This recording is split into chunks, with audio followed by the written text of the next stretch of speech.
Tony xin chào quý vị và các bạn. Thông tin hôm nay không có được vui lắm. Cuối tuần Memorial Day là cụ thể là cái ngày 24 đến 26 tháng 5. Theo thống kê từ các nhóm đấu tranh vì cộng đồng người Mỹ gốc Á, có tổng cộng 160 người Đông Nam Á bị trục xuất trong cùng một chiến dịch kéo dài chỉ có 3 ngày thôi. Trong đó thì 93 người Việt đã được đưa lên chuyến bay trực tiếp về Hà Nội, đánh dấu cái đợt trục xuất hàng loạt lớn nhất đối với cộng đồng người Việt trong nhiều năm gần đây.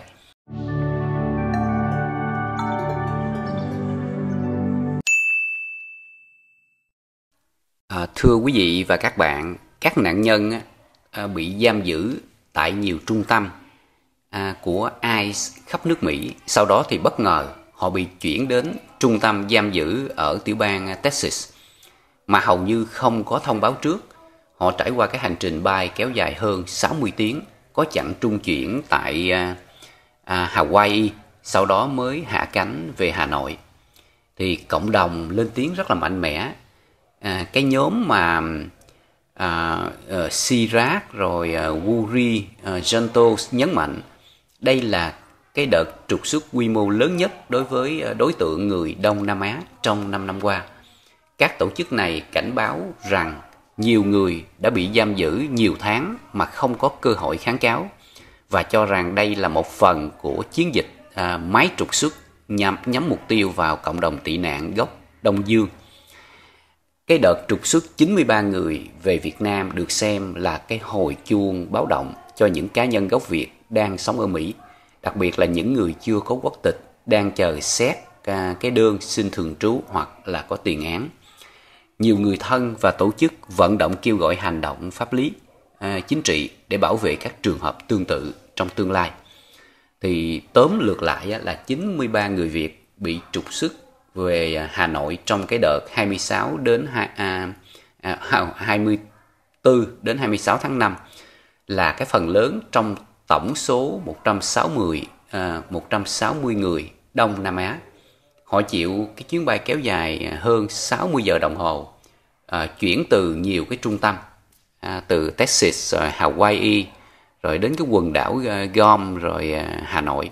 Cộng đồng phản đối mạnh mẽ, cảnh báo cái nguy cơ chia cắt các gia đình tị nạn lâu năm. Nhưng mà họ vẫn làm. Kế đến thì tôi muốn chia sẻ về những cái đợt trục xuất hàng loạt như thế, ai là người dễ bị ảnh hưởng nhất. Thì kể từ khi chính quyền mới siết chặt nhập cư, ICE đã được giao chỉ tiêu tăng cường bắt giữ với cái mục tiêu là lên đến 3.000 vụ bắt giữ mỗi ngày trên toàn nước Mỹ. So với các năm trước thì cái số lượng người bị ICE giam giữ và chuẩn bị trục xuất tăng hơn gấp đôi. Đặc biệt là chính quyền Mỹ đang nhắm vào một số cộng đồng có các hiệp định tái nhập cảnh, trong đó có Việt Nam. Trước đây thì theo cái hiệp định năm 2008 giữa Mỹ và Việt Nam, những người Việt đến Mỹ trước ngày 12 tháng 7 năm 1995, cái ngày thiết lập quan hệ ngoại giao song phương, đa phần sẽ không bị trục xuất ngay cả khi họ phạm pháp. Đồng thời phía Việt Nam cũng bắt đầu đồng ý nhận lại một số nhóm đối tượng bị Mỹ trục xuất, dẫn đến cái đợt mà 93 người trục xuất vừa rồi. Và ai sẽ là người dễ bị trục xuất nhất? Đa phần có cái lệnh trục xuất từ nhiều năm trước nhưng chưa thi hành, có tiền án hình sự dù nhẹ hay nặng, bao gồm là DUI là lái xe khi mà say rượu, bạo hành gia đình, ăn cắp, lừa đảo ma túy, vân vân. Hồ sơ định cư không hoàn chỉnh, đang chờ thẻ xanh, chờ quốc tịch hoặc là không có giấy tờ hợp pháp. Một số người đến Mỹ sau 1995 nên không nằm trong nhóm được bảo vệ bởi cái hiệp định 2008. Có trường hợp bị bắt bất ngờ trong lúc đi làm, lái xe, hoặc là ai gõ cửa nhà lúc sáng sớm hoặc là nửa khuya.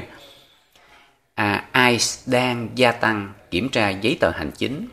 Ngoài các trường hợp phạm pháp thì ICE cũng đang rà soát các hồ sơ trốn visa, cư trú quá hạn hay những người bị bác đơn tị nạn. Có người tưởng rằng ở lâu là hợp pháp, nhưng thật ra hồ sơ của họ vẫn bị treo lệnh trục xuất. Vì thế, ngay cả những người ở Mỹ 10 năm, 20 năm nhưng chưa có quốc tịch vẫn có nguy cơ bị ICE triệu tập.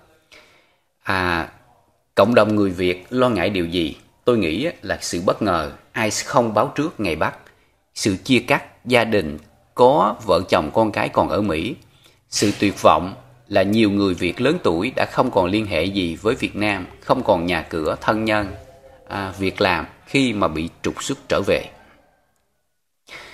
Thì kế đến là về Việt Nam rồi thì sẽ ra sao, làm gì để tái hòa nhập. Tony muốn chia sẻ một chút về cái vấn đề này. Rất là nhiều người Việt Nam bị trục xuất về nước sau nhiều năm sống ở Mỹ thực sự rơi vào cái trạng thái là sốc tâm lý nặng. Thứ nhất là vì họ đã rời xa quê hương quá lâu, thậm chí có người đã gần 30 năm không quay lại Việt Nam. Thứ hai là họ không có nhà cửa, công việc, bạn bè hay mối quan hệ xã hội ở quê nhà. Thứ ba là họ không quen với cái cách sống, môi trường, thủ tục hành chính ở Việt Nam. Ngoài ra, trong mắt một số người xung quanh, họ bị nhìn với cái ánh mắt là người bị trục xuất, dễ mang cái cảm giác xấu hổ, tự ti. Kế đến là cái chuyện nhà cửa, giấy tờ và nơi ở. Phần lớn cái người bị trục xuất không có nhà riêng ở Việt Nam. Nếu có người thân ở Việt Nam thì có thể về ở nhờ một thời gian. Nếu không có ai, họ phải thuê nhà, rồi thuê nhà trọ giá rẻ tạm thời tại các thành phố lớn như là Sài Gòn, Hà Nội, Bình Dương, vân vân. Với cái chi phí sinh hoạt khoảng từ 2 đến 5 triệu, giống như một cái nhà trọ vậy thôi. Các giấy tờ căn cước cũ hầu hết đã bị mất hiệu lực. Khi về Việt Nam thì phải làm lại căn cước công dân, đăng ký hộ khẩu, lý lịch tư pháp để được nhập lại cái hệ thống hành chính Việt Nam. Về cái vấn đề mưu sinh và công việc cũng rất là khó khăn. Về đây khó khăn mà lớn nhất là làm gì để sống. Vì họ đã quen làm việc ở Mỹ, ngôn ngữ, kinh nghiệm, kỹ năng nghề ở Mỹ thường không phù hợp với cái thị trường lao động ở Việt Nam. Một số người có thể làm công việc như là dạy tiếng Anh nếu mà họ biết tiếng Anh tốt, mở quán cà phê, kinh doanh nhỏ, rồi làm nghề tự do, chạy xe công nghệ, giao hàng, bán hàng online. Một số ít người có chút vốn mang về có thể mở tiệm nhỏ, đầu tư kinh doanh. Nhưng đa số bắt đầu rất khó khăn về kinh tế.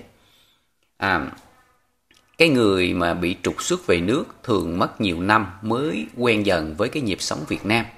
Các vấn đề mà dễ gặp như là khó hòa nhập với cái văn hóa ứng xử ở Việt Nam, lạc hậu công nghệ, kỹ thuật số của Việt Nam hiện đại, ngôn ngữ tiếng Việt bị mai một nếu sống ở Mỹ quá lâu. Nếu có thể tham gia các hội nhóm thiện nguyện, hội đồng hương, các nhóm hỗ trợ tái hòa nhập thì sẽ đỡ cô đơn hơn. Ở Việt Nam thì những người bị trục xuất về Việt Nam có thể liên quan mấy cái tổ chức hỗ trợ. Phải chuẩn bị tinh thần, quý vị nhé, phải chuẩn bị tinh thần rất mạnh mẽ vì nhiều người bị trầm cảm nặng sau khi về nước. Cái việc xây dựng lại cuộc sống mới đòi hỏi sự kiên nhẫn, nghị lực, chấp nhận bắt đầu lại từ con số 0. Gia đình, người thân đóng vai trò cực kỳ quan trọng trong cái việc nâng đỡ tinh thần đối với những người này. Kế đến thì những người Việt tại Mỹ cần biết gì để tự bảo vệ mình trước cái nguy cơ bị ICE bắt và trục xuất. Quý vị ơi, đừng chủ quan nếu chưa có quốc tịch Mỹ. Rất là nhiều người Việt nghĩ rằng sống lâu ở Mỹ 10 năm, 20 năm là ổn rồi. Nhưng sự thật nếu chưa có quốc tịch Mỹ, gọi là US Citizen, thì vẫn luôn có nguy cơ bị ICE kiểm tra và trục xuất bất kỳ lúc nào.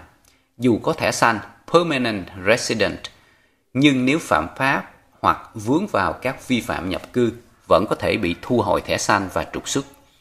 Vì vậy, ưu tiên số 1 là tìm mọi cách để hợp thức hóa cái tình trạng di trú của mình, tiến tới quốc tịch sớm nhất có thể.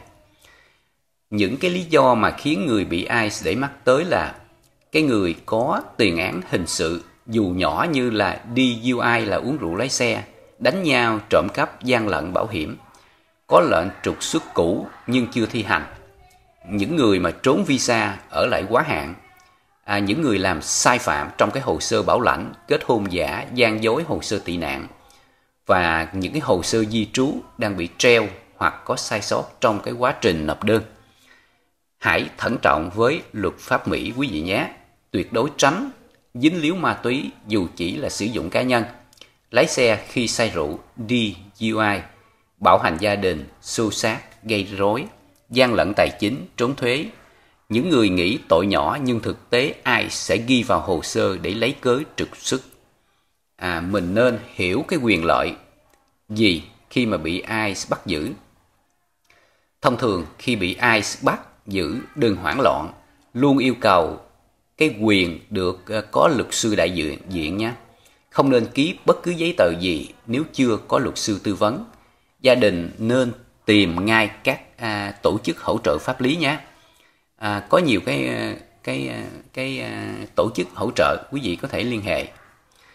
Chuẩn bị sẵn hồ sơ và giấy tờ hợp pháp, luôn mang theo mình cái thẻ xanh nếu mà có, giấy tờ nhập cư, visa hợp lệ, thông tin liên lạc của luật sư di trú. Nếu có tiền án cũ nên nhờ luật sư di trú xem xét trước hồ sơ để tìm cách xin tòa án xóa án. Quý vị ơi, cái việc mà 93 người Việt Nam bị trục xuất chỉ trong vòng 3 ngày vừa qua là một hồi chuông rất lớn. Nó cho thấy rằng ICE đang mở rộng chiến dịch. Nước Mỹ đang gia tăng mạnh mẽ để kiểm tra người nhập cư, kể cả những ai đã sống ở Mỹ nhiều năm. Không chỉ dành cho một nhóm nhỏ mà có thể ảnh hưởng tới nhiều người Việt hiện nay, đặc biệt những ai chưa có quốc tịch. Bình tĩnh quý vị nhé, nhưng không được chủ quan. Chúng ta không nên quá hoảng loạn, nhưng cần thực tế nhìn nhận rằng nếu hồ sơ di trú chưa hoàn tất, hãy tranh thủ thời gian hợp pháp hóa. Nếu có vấn đề tiền án cũ, hãy tìm luật sư giỏi để làm hồ sơ xin xóa án, miễn trục xuất. Luôn giữ cái hồ sơ giấy tờ gọn gàng, minh bạch và sẵn sàng cho mọi tình huống. Cái chuyện quan trọng nhất bây giờ là giữ gìn cuộc sống an toàn, tránh tuyệt đối các rắc rối về pháp luật. Dù sống lâu năm ở Mỹ, nhưng chỉ cần một sai phạm nhỏ như là DUI, uống rượu trong lúc lái xe, trốn thuế hoặc đánh nhau đều có thể mở cánh cửa cho ICE vào cuộc. Thông điệp mà Tony muốn gửi đến là đa số người Việt tại Mỹ rất chăm chỉ làm ăn, tử tế, đóng góp cho xã hội, nhưng vẫn có một bộ phận bị kẹt vào vùng xám về giấy tờ di trú. Đây là thời điểm mỗi người phải tự bảo vệ bản thân mình, tự tìm hiểu hồ sơ của chính mình và có sự chuẩn bị pháp lý chu đáo. Đừng bao giờ nghĩ rằng mình không sao đâu, bởi vì khi ICE gõ cửa, mọi chuyện có thể thay đổi chỉ trong vài tiếng đồng hồ. Nếu chẳng may bị trục xuất thì cuộc sống chưa phải là dấu chấm hết. Dù đau đớn, hụt hẫng nhưng vẫn còn cơ hội tái hòa nhập tại Việt Nam. Nhiều người sau vài năm đã làm lại cuộc đời, có gia đình mới, công việc ổn định ở quê hương. Quan trọng nhất là giữ vững tinh thần, không tuyệt vọng và cố gắng từng bước xây lại từ đầu. Tony xin chúc cho quý vị và các bạn bình an và hạnh phúc. Xin chào, tạm biệt.